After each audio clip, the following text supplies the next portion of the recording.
Welcome back. It is hard to leave our pets at home when we head off for work or fun, especially when those big eyes look longingly at us as we leave.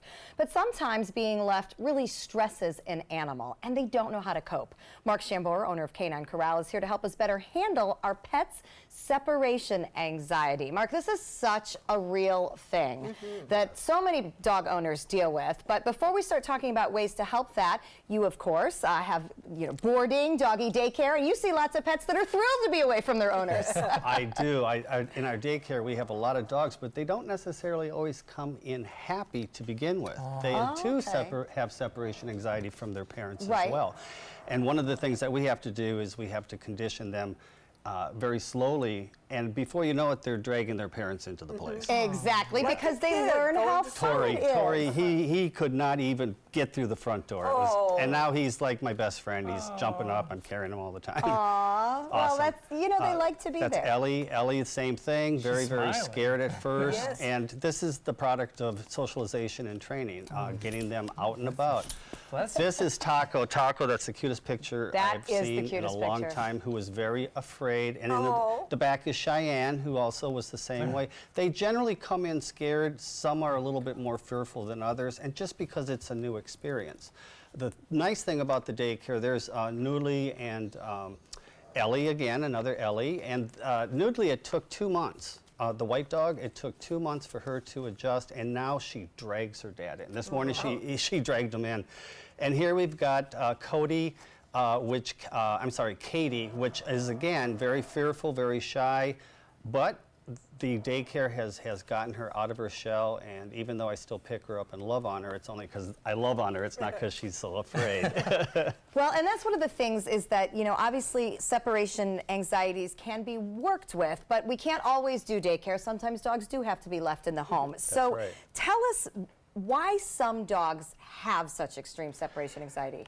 It's really unknown as far as the whole cause of it. It is typically or statistically more in rescue dogs, and I think it's because they've been rehomed or their life was a little bit different. It wasn't the fun puppy and stay with the same people all the time. Fear of abandonment. Yes, definitely. But it is a behavior issue, and I find that dogs are a part of a pack, so being away from their pack is foreign to them. So we have to condition them to say, hey, this is how it is here, and you're not always going to be with us. Right, but you still will be okay. So the big thing is how we make them feel that they will be okay. What are some of the symptoms that dogs show when it's not just sad you're leaving, that it's true anxiety? What happens? Well, I'll tell you, first you have to decide, is it what they're doing, is it a behavior issue because they're not trained, or is it something because they're stressed? Meaning that if they're defecating or urinating, that's part of the stress for separation anxiety, but that could also be part of the... Well, if we come home and see... This is Nilla. This is classic Nilla. When I got Nilla, she broke out of her crate. She just couldn't. She couldn't live alone. Same thing, and it's a process of conditioning the dog so that they actually know that it's going to be okay for you to come home. But you can have destruction. And all she wanted to do was be by me in this case. And there she is, all stressed. This was, when I got her, it took me about a month to actually, she's not fixed, but it's managed. You can have sometimes the dog will take a shoe and just put it on your bed and not do anything with it. But that typically means that the dog has been stressed while you're gone. Some of them escape, some of them, there's a lot of different reasons what happens, but your blinds are torn up, all that kind of stuff. You want to rule out, is it because it's a young dog and it's bored, or is it just typically stressed? Okay, so you mentioned some of the causes. It could be a young dog that's bored, because that does happen. What other things do we very unintentionally do that cause anxiety for the dogs? Well, one of the big things right now, kids are going back to school. So all of a sudden the dog's with the kid, the kids, maybe mom or dad or a teacher, or they're seasonal, everybody's gone, the house is empty. So they're like, what's going on here? I'm having that trouble at home. Sometimes you want to rule out a medical issue, of course, if there's anything going on with that. But I would say that Another issue would be change in family, maybe kid went off to college, that type of thing. Right, so any type of change can trigger the anxiety. It could be a retired person that's been with the dog for so long and then decides to go and get a job. Okay, so there are all sorts of things can kick it off, but you have some things that can actually help it, because we can't stay home all the time, even though we'd like to. There's a couple things that, and remember, this is managing it. What I've done with Nilla for 1 month, I used the CBD products that I have here, and what I would do is something called, first of all, I would dose her with the CBD, and I would do it on a daily basis. And it looks like there's a bunch of different products from... Yes. Are those treats with CBD in them? There are treats with it in, which gives her something to do, which you could have, if you leave the house, you could give your dog one of these. Give the dog a job to do when you leave.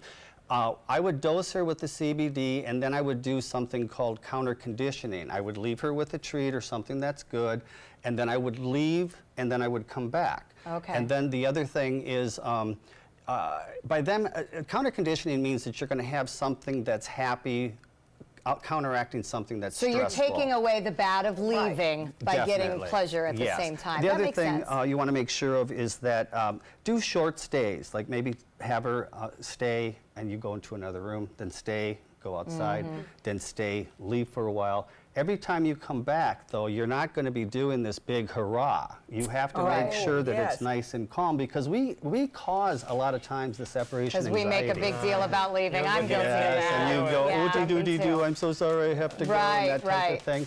But really, making sure that the dog understands that it's okay for you to come back. And by doing that, it takes a lot of these trips. So there are things we can do. We hate to leave the pets, they hate us to leave, but you can do it in a way that's better for both of you. To find out more great tips like dealing with separation anxiety, you can find Mark and K9 Korral online at K9KorralSRQ.com. We'll be right back.